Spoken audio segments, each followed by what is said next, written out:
آپ شہید ہو گئے۔ آپ کی شہادت کے بعد امام حسن مجتبی کے ہاتھ پر کوفہ والوں نے اور سب نے بیعت کر لی، اس لیے کہ حضور اکرم صلی اللہ علیہ وآلہ وسلم کی حدیث ہے کہ میرے بعد خلافت صرف 30 سال تک رہے گی، اس کے بعد ملوکیت یعنی بادشاہت کا آغاز ہوگا، اور بعد میں تو فرمایا کہ کاٹ کھانے والی حکومتیں ہوگی۔ اللہ کے حبیب علیہ الصلوۃ والتسلیم نے یہ بیان فرمایا۔ تو امام حسن کے ہاتھ پہ بیعت ہو گئی، چونکہ ابھی 30 سال پورے ہونے کو 6 مہینے باقی تھے۔ دیکھو حضور علیہ السلام کی غیب کی خبر لوگوں نے اپنی نگاہوں سے کیسے دیکھا، کیوں نہ دیکھتے؟ ہمارے آقا سچے سچے نبی صلی اللہ علیہ وآلہ وسلم کا فرمان کہ تمہارے منہ سے جو نکلی وہ بات ہو کے رہی، جو انہوں نے فرما دیا وہ ہونا ہے۔ تو ابھی مولا کائنات کی شہادت کے بعد 30 سال پورے ہونے کو 6 مہینے باقی تھے۔ امام حسن کے ہاتھ پہ بیعت کی، لیکن انہی درمیان میں حضرت امیر معاویہ رضی اللہ تعالیٰ پھر لشکر لے کر کے آ گئے۔ ہزاروں کا لشکر تھا، دونوں لشکر آمنے سامنے ہوئے۔ امام حسن پاک نے اس لشکر کو دیکھا، اپنے ساتھیوں کو دیکھا، احساس تھا اس سے پہلے تو کہیں جو ہے وہ جانیں چلی گئی، اب مزید جانیں میں گوارا نہیں کرتا۔ آپ نے انتظار کیا، بالآخر مختصر واقعہ یہ ہے کہ صلح کی پیشکش کی گئی اور امام حسن نے صلح کر لی چند شرائط پر امام حسن پاک نے صلح کی، اور وہ شرائط بہت ساری الگ الگ تاریخ میں لکھی ہوئی ہے۔ جو مختصر ہے وہ یہ ہے کہ صلح اس شرط پر کی جاتی ہے کہ بنو ہاشم کے ساتھ جو مراعات خاص ہے وہ انہی کے ساتھ رہے گی۔ اسی طرح مولائے کائنات کا جن جن لوگوں نے ساتھ دیا اور وہ موجود ہیں ان لوگوں سے کوئی مواخذہ نہیں ہوگا۔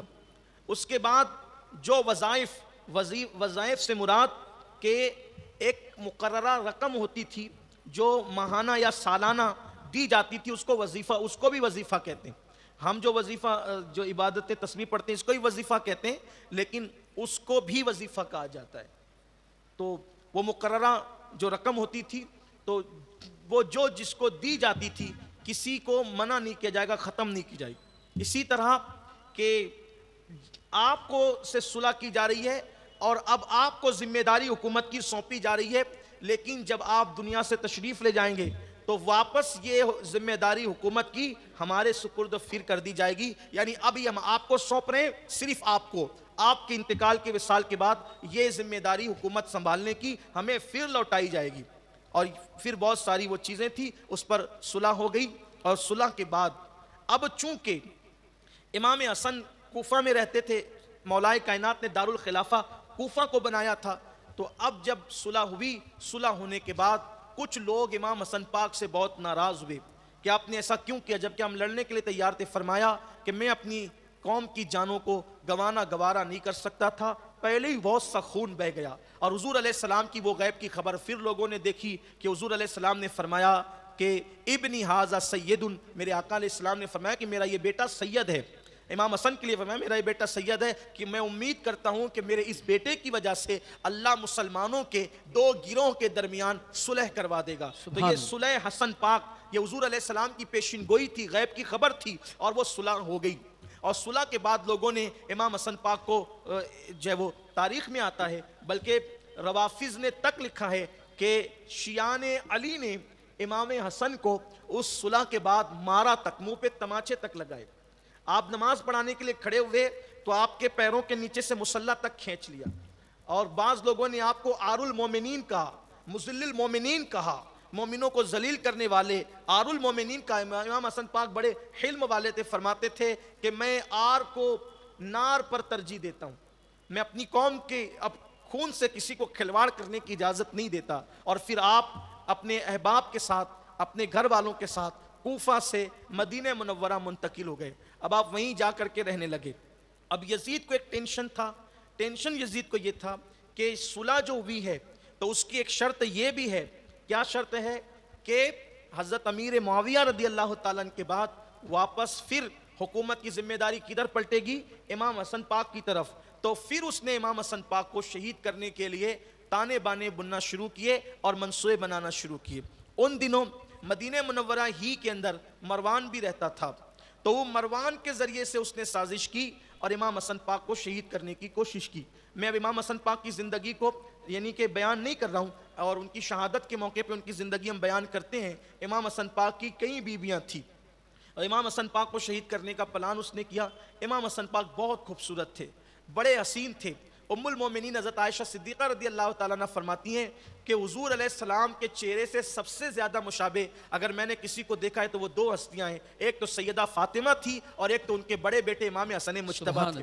یہ بہت حضور کے مشابہ تھے، یعنی کہ سر سے لے کے سینے تک امام حسن پاک مشابہ تھے رسول اللہ صلی اللہ علیہ وآلہ وسلم کے، اور آپ کا حسن بھی تھا، آپ کا حلم بھی تھا۔ تو امام حسن پاک جو ہے، بلکہ آپ کو یہ بھی بتاؤں، اتنے حلم والے تھے کہ مروان جیسا بدبخت مسجد نبوی کے منبر پہ بیٹھ کر مولائے کائنات کو گالیاں دیتا تھا، آپ پہ لانتے کرتا تھا، لیکن آپ خاموش رہ کر جو ہے وہ سنتے تھے، کوئی جواب نہیں دیتے تھے۔ تاریخ میں آتا ہے، موجود ہے، ہمارے بزرگوں نے، علماء اہل سنت نے لکھا ہے کتنا حلم ہوگا، کتنا صبر ہوگا۔ اور یہ بھی آپ کو پتہ ہونا چاہیے کہ اہل بیت پر کتنا ظلم کیا گیا ہے۔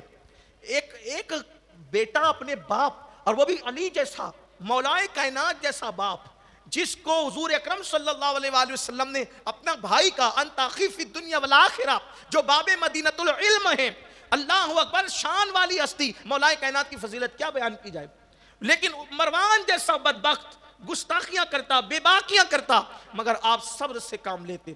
بالآخر امام حسن پاک کو شہید کرنے کا منصوبہ وہاں سے بنا، شام سے، اور وہاں سے گویا کہ نفرتوں کا تیر چلا، اور وہ تیر بالآخر شبیہ پیمبر، تصویر مصطفیٰ امام حسن پاک کو شہید کر گیا۔ شہادت کی تاریخ یہ بیان کی جاتی ہے کہ امام حسن مجتبیٰ کو 4 یا 5 مرتبہ زہر دیا گیا۔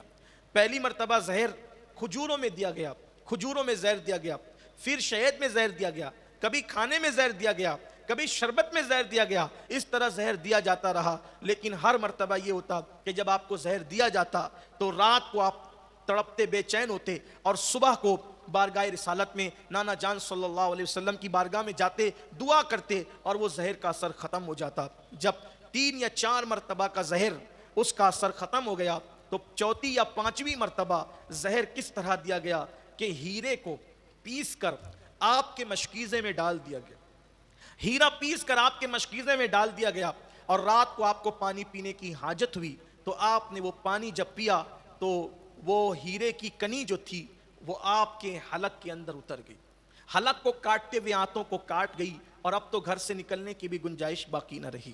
آپ غور کریں، ہیرا یہاں پر ابھی آگے تفصیل بیان ہوتی ہے، لیکن آپ اتنا سمجھیں کہ وہ دور اہل مدینہ کے لیے ایسا دور تھا کہ مدینے والوں کے گھر میں، ہر ایک کے گھر میں بھی چراغ نہیں جل سکتا تھا، یعنی کہ لوگوں کے پاس اتنی دولت کی فراوانی نہیں تھی، تو خود کو کھانے کے لیے لوگ پیٹ بھر کر کے کھا نہیں سکتے تھے، تو دوسروں کو کھلانا کتنا مشکل، پھر کسی کو جان لینے کے لیے، کسی کی جان ختم کرنے کے لیے ہیرا پلانا، وہ کسی غریب کا کام ہو سکتا تھا، عوام میں سے کسی کا کام ہو سکتا تھا، یقیناً یہ کام کسی نہ کسی محل سے ہوا تھا، اور وہ کوئی اور نہیں تھا، اس بدبخت کا نام یزید تھا، سمجھ سکتے ہیں آسانی کے ساتھ۔ تو یزید صرف قاتل حسین ہی نہیں بلکہ امام حسن کا بھی قاتل ہے یزید، اور بھی اس میں نام آ رہے ہیں، آگے میں آپ کو بیان کروں گا، اور بھی اس میں نام آ رہے ہیں، آگے آپ سنیں گے، لیکن توجہ سے سنیں، یہ ہے داستان کربلا، یہ ہے اہل بیت پر ظلم کی داستان، کہ ہیرا پیس کر ڈال دیا گیا۔ کانچ کو کاٹنے کے لیے ہیرے کی کنی استعمال کی جاتی، ہیرا ایک قسم کا پتھر ہوتا ہے، جب وہ پیس کر پانی کے ذریعے جب حلق میں گیا ہوگا تو ہوگا کیا۔ تاریخ میں آتا ہے کہ امام حسن مجتبیٰ 40 دن تک بیمار رہے، اور الٹی کرتے تو اس میں آنتیں کٹ کٹ کے گرتی، اور جب پاخانہ کرتے ایک مرتبہ دیر سے آئے تو پوچھا گیا کہ تاخیر ہوئی، فرمایا کہ جب میں ضرورت سے فارغ ہونے کے لیے گیا تو میں نے کچھ ٹکڑے دیکھے، تو اپنی لکڑی سے میں نے اس کو پلٹا تو وہ میری آنتوں کے ٹکڑے تھے۔ آپ سوچیں ذرا کہ آنتیں کٹ کٹ کے نکلتی تھی، یہ شہادت امام حسن ہے۔ حصول برکت کے لیے اس کو اختصار سے بیان کیا جا رہا ہے، صرف برکت حاصل کر لیں اور پتہ ہو جائے ہماری قوم کو کہ آل نبی پہ ظلم کتنا ہوا، آل نبی کو کتنی تکلیف پہنچائی گئی، صرف دنیا کی ہوس کی خاطر، صرف دنیا کے اقتدار کی خاطر، صرف دنیا کے مال و منال کی خاطر۔ وہ حضور علیہ السلام کے شہزادگان جن کے لیے حضور علیہ السلام نے سجدوں کو طویل کیا، جن کے کانوں میں اذانیں پڑی، جن کے لیے سجدے طویل کیے، جن کو اپنا پھول قرار دیا، جن کے ماتھے چومے، جن کی گردنیں چومی، جن کے منہ میں منہ ڈال کر کے اللہ کے رسول صلی اللہ علیہ وسلم نے بوسے دیے، جن کو اپنی زبانیں چسائی، جن کو فرمایا کہ یہ میرے ہیں، جن کو کہا یہ مجھ سے ہیں، میں ان سے ہوں، جن کو کہا کہ سب کی اولادیں اس کے باپ کی پیٹ میں ہوتی ہے لیکن میری اولاد علی کی پیٹ میں ہے، فرمایا کہ میں ان کا نسب ہوں، میں ان کا عصبہ ہوں، اور قیامت کے دن سب کے نسب منقطع ہو جائیں گے سوائے میرے نسب کے کہ میرا نسب باقی رہے گا۔ فرمایا یہ میرے محبوب ہیں، جو ان سے محبت کرے وہ اللہ کا محبوب ہو جائے گا۔ ان لوگوں کے ساتھ یہ سلوک کیا گیا صرف دنیا کی ہوس میں، اقتدار کی لالچ میں۔ امام حسن مجتبیٰ 40 دن تک، امام حسین کو جب خبر ہوئی فرمایا بھیا کس نے زہر دیا؟ آپ نے کہا کہ وہی ہے جو جس کو میں جانتا ہوں، تو اللہ بہترین انتقام لینے والا، اور وہ نہیں ہے تو صرف شبہ کی وجہ سے کسی کو قتل کرا دینا مناسب نہیں ہے۔ اور پھر جب شہادت کا وقت قریب آیا تو الٹی بار بار کرنے کی وجہ سے چہرے کا رنگ بدل گیا۔ تو امام حسن نے امام حسین سے پوچھا بھیا حسین بتاؤ میں کیسے لگ رہا ہوں، میرا رنگ کیسے دکھ رہا ہے؟ تو کہا کہ آپ کا رنگ چہرے کا ہرا ہو گیا ہے، نیلا پڑ گیا چہرہ۔ کہنے لگے یاد ہے معراج کی وہ حدیث جو نانا نے معراج سے آ کر بیان کی تھی کہ میں نے جنت میں 2 محل دیکھے، ایک سرخ تھا اور ایک ہرا تھا۔ تو میں نے جبریل سے پوچھا یہ سرخ اور ہرا کس کے لیے ہے؟ تو کہا یہ حسنین کے لیے ہے، ہرا حسن کا ہے اور سرخ لال حسین کا ہے۔ تو نانا نے کہا تھا جب میرا بیٹا حسن شہید ہوگا تو اس کا چہرہ زہر کی وجہ سے ہرا ہو جائے گا، اور جب میرا بیٹا حسین شہید ہوگا تو خون کی وجہ سے اس کا چہرہ سرخ ہو جائے۔ دیکھو نانا کی غیب کی خبر اپنی آنکھوں سے دیکھو۔ دونوں بھائی ایک دوسرے کے گلے مل کر رونے لگے، اور روتے ہوئے پھر امام حسن کو دیکھا کہ چہرے پر گھبراہٹ تھی، گھبرائے تھے۔ کہنے لگے بھیا آپ کیوں گھبرا رہے؟ امام حسن سے امام حسین نے پوچھا آپ کیوں گھبرا رہے؟ جبکہ آپ تو نانا کے پاس جا رہے ہیں، آپ تو نانا کے پاس جا رہے ہیں، آپ تو امی کے پاس جا رہے ہیں، آپ تو نانی کے پاس جا رہے ہیں، آپ تو جو ہے وہ چچا جعفر طیار کے پاس جا رہے ہیں، ماموں قاسم اور ابراہیم کے پاس جا رہے ہیں، آپ کیوں گھبرا رہے ہیں؟ آپ تو کہنے لگے کہ میں ایسی مخلوق کو دیکھ رہا ہوں، اس سے پہلے ایسی مخلوق میں نے کبھی نہیں دیکھی تھی، اور ایسے امر میں داخل ہو رہا ہوں، اس سے پہلے ایسے امر میں کبھی داخل نہیں ہوا تھا۔ اور پھر امام حسن پاک نے اپنے بھائی کو کچھ وصیت فرمائی، اور سیدہ زینب کو خاص بلایا اور بلا کر فرمایا زینب میں دنیا سے جا رہا ہوں، میری پورے خاندان کے اور کنبے کی سالار قافلہ تم رہو گی، بہت جلد حسین کو معرکہ کربلا سے دوچار ہونا ہے، زینب قیادت اس وقت تم نے کرنی ہے۔ اور بہت سی وصیت کرنے کے بعد بالآخر امام حسن نے 28 صفر المظفر کو یا 5 ربیع الاول، 2 تاریخی قول ہے، 28 صفر المظفر یا 5 ربیع الاول کو جام شہادت نوش فرمایا۔ اور آپ نے جاتے جاتے وصیت کی کہ میری تمنا یہ ہے کہ مجھے نانا جان صلی اللہ علیہ وآلہ وسلم کے پہلو میں دفن کیا جائے۔ اجازت لے لینا، اماں عائشہ صدیقہ سے اجازت لی گئی تو آپ نے فرمایا ان سے بڑھ کر کون حقدار ہو سکتا ہے ان کے نانا جان کے پہلو میں دفن ہونے کا، میں اجازت دیتی ہوں۔ لیکن ساتھ ہی امام حسن پاک نے یہ بھی فرمایا مجھے نانا کے پہلو میں دفن کرنا یہ میری تمنا ہے، لیکن اگر کوئی چیز آڑے آ جائے، مجھے لگتا ہے کہ مروان شاید اس میں رکاوٹیں پیدا کرے گا، اگر وہ رکاوٹ پیدا کرے، لڑنا جھگڑنا نہیں، پھر مجھے امی کے قدموں میں مسلمانوں کے قبرستان میں دفن کر دینا۔ امام حسن پاک کی شہادت ہوئی، اور شہادت کے بعد جب جنازہ لے کر کے چلے تو وہیں دفن کرنا چاہتے تھے جہاں حضور علیہ السلام کا مزار ہے، لیکن مروان نے جب وہ دفن ہونے نہیں دیا، بالآخر لڑائی کی نوبت آئی تو بیچ میں جو ہے وہ سمجھایا گیا، اور پھر جنت البقیع میں امام حسن پاک کو ان کی والدہ کے قدموں میں دفن کیا گیا۔ سیدنا ابو ہریرہ رضی اللہ تعالیٰ فرماتے ہیں کہ جس دن امام حسن کی شہادت ہوئی پورے مدینے میں کوہرام مچ گیا، اور جنازے میں اتنا ہجوم تھا کہ اس سے پہلے اتنا ہجوم بہت کم دیکھا گیا۔ جنت البقیع میں اتنی بھیڑ تھی کہ اگر سوئی بھی پھینکی جاتی تو ایسا لگتا کہ شاید سوئی جو ہے زمین پہ نہیں گرے گی، کسی نہ کسی کے سر پہ گرے گی۔ اور جس وقت امام حسن کو قبر میں رکھا جا رہا تھا تو حضرت ابو ہریرہ رو کر کہتے تھے، لوگوں آج رو لو، تصویر مصطفیٰ ہماری نگاہوں کے سامنے سے اوجھل ہوئی جاتی، اور اس کو دفن کر دو آج جس کو میں نے اپنی آنکھوں سے نبی کے کندھوں پہ دیکھا۔ حضرت ابو ہریرہ خوب روتے تھے، کوئی آنکھ ایسی نہ تھی، کوئی آنکھ ایسی نہ تھی جس آنکھ سے آنسو نہ بہتے ہو، سب روتے تھے، اپنے بیگانے سب روتے تھے۔ اور پھر امام حسن رضی اللہ تعالیٰ عنہ کی شہادت کے بعد اب ایک عظیم مرحلہ تھا، اب اس کا ذکر شروع ہوتا ہے۔ پہلے یہ بات اب میں بیان کر دوں صرف ایک مقدمے کے طور پر، پھر فیصلہ آپ کر لیں۔ زہر کس نے دیا؟ امام حسن کو زہر دینے والا کون تھا؟ تو اس سلسلے میں مختلف اقوال ہیں۔ میں اپنی کوئی رائے یا اپنا موقف کوئی پیش کرنے کی بجائے میں یہ چاہتا ہوں کہ آپ لوگ خود فیصلہ کریں۔ زہر دینے کے متعلق بات یہ ہے کہ امام حسن کی ایک بیوی تھی جس کا نام تھا جعدہ بنت اشعث، اس عورت کا نام تھا۔ اس نے امام حسن مجتبیٰ کو زہر دیا۔ یہ صرف بیان کر رہا ہوں، کوئی میرا موقف میں ابھی پیش نہیں کر رہا ہوں، آپ خود فیصلہ کریں گے بات۔ اس نے زہر دیا۔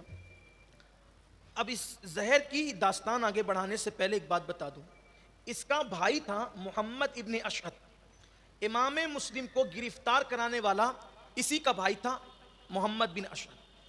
تیسری چیز، اس کا باپ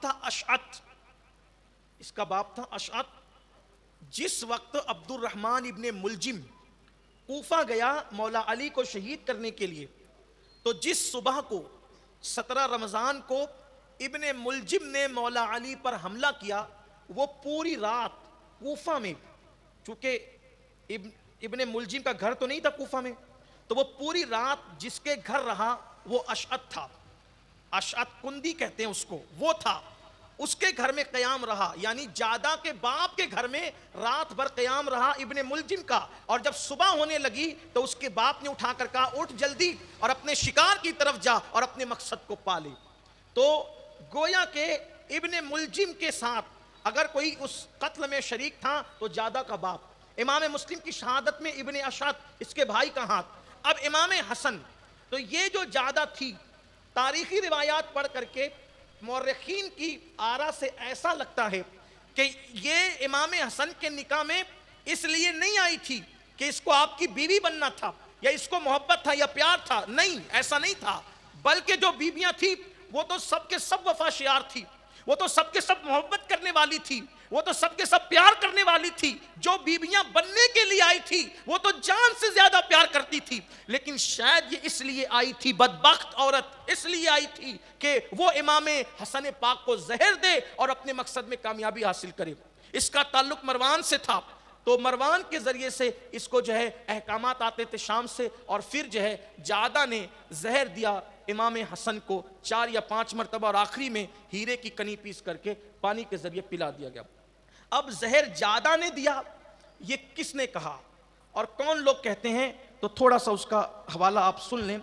جعدہ زہر دینے والی ہے، اس بارے میں رائے ہے حضرت شاہ عبدالعزیز محدث دہلوی۔ شاہ عبدالعزیز محدث دہلوی نے کہا کہ جعدہ نے زہر دیا، یہ آپ نے سر الشہادتین میں فرمایا۔ امام جلال الدین سیوطی نے تاریخ خلفاء میں فرمایا کہ زہر دینے والی جعدہ تھی۔ ابن حجر ہیثمی نے سوائق المحرقہ میں لکھا کہ زہر دینے والی جعدہ تھی۔ علامہ حسن رضا خان حسن بریلوی نے آئین قیامت میں لکھا کہ زہر دینے والی جعدہ تھی، اور یہ آئین قیامت وہ کتاب ہے جس کی تصدیق امام اہل سنت اعلیٰ حضرت نے کی ہے۔ پھر حضور مفتی اعظمین نے مفتی اعظم میں فتاوی مصطفیہ میں جو وہ 5ویں جلد میں بھی یہی لکھا کہ زہر دینے والی کون تھی؟